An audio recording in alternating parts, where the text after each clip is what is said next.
When Pontiac nicknamed their own muscle-bound creation as the Judge, they were calling their shot. With a name like that, as long as the car had the muscle to back it up, it was sure to be an instant classic. And oh boy, did the GTO Judge deliver. And that's a good thing because, as you'll soon find out, it had to. The GTO itself essentially created the muscle car scene back in 1964, but what was once a non-existent market had become one rife with competition. The horsepower arms race was on. Every manufacturer now had their own extensive lineup of muscle cars and pony cars to cater to the insatiable appetite of us speed freaks. With more options on the table, the GTO was met with more sales resistance towards the late 1960s. Pontiac was feeling the pressure, and they knew to keep GTO sales competitive, they had to get creative with their models and branding in a way that would stick with younger consumers. This new GTO model had to be something special. Models like the Plymouth Roadrunner were already trying to leverage this fun branding concept to help stand out in a crowded market.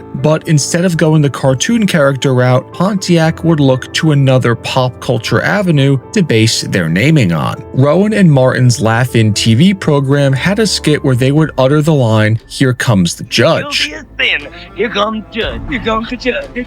That line specifically became a heavy source of inspiration for two of the brightest minds at Pontiac, John DeLorean and Jim Wangers. Naming this new GTO option package the Judge helped appeal to younger buyers more, and it would give us some of the greatest marketing literature of all time. Period adverts, which came out at the tail end of 1968, ran headlines like "The Judge can be bought," "All rise for the Judge," and others. The ads for the Judge were as clever as they were effective at drumming up sales for the car's planned 1969 launch. But how was the car's real-world performance? Well, let's just say that the Judge would rule with a cast iron fist, one that was 400 cubic inches of displacement and was available in two distinct flavors. The standard engine option on the Judge GTO was the Pontiac Ram Air 3 version of their 400 cubic inch V8. Now, Pontiac's Ram Air system in and of itself was an induction system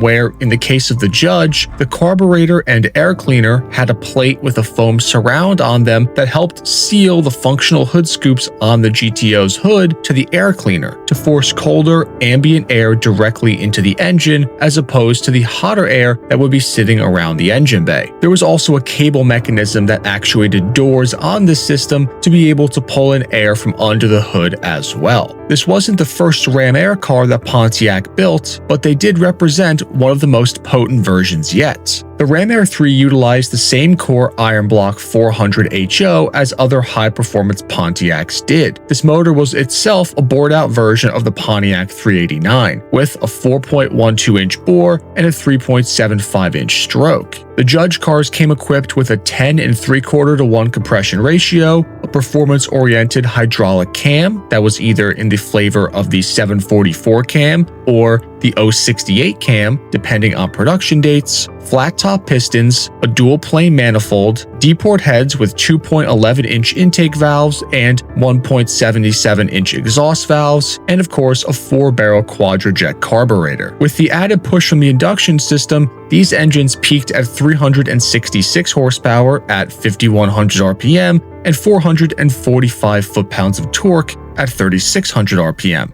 There was no denying that the standard Judge motor was as potent as anything else with the same cubes was.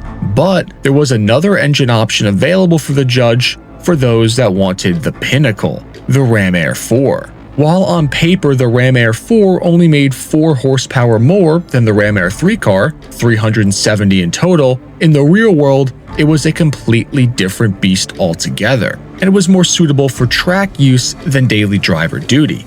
It was still a 400 cubic inch Pontiac V8, but now the Ram Air 4 used a 4-bolt main block instead of a 2-bolt for extra strength. It also had a beefier crank, a better intake manifold, better flowing heads, new lifters, new rocker arms, and a much hotter camshaft, which was referred to as the 041 cam. With all of those changes, it's pretty obvious to anyone with a brain that these cars made more than 4 horsepower over the standard ones. actual power output was more near the 450 horsepower range, which put it up there with some of the baddest motors of the period from all makes.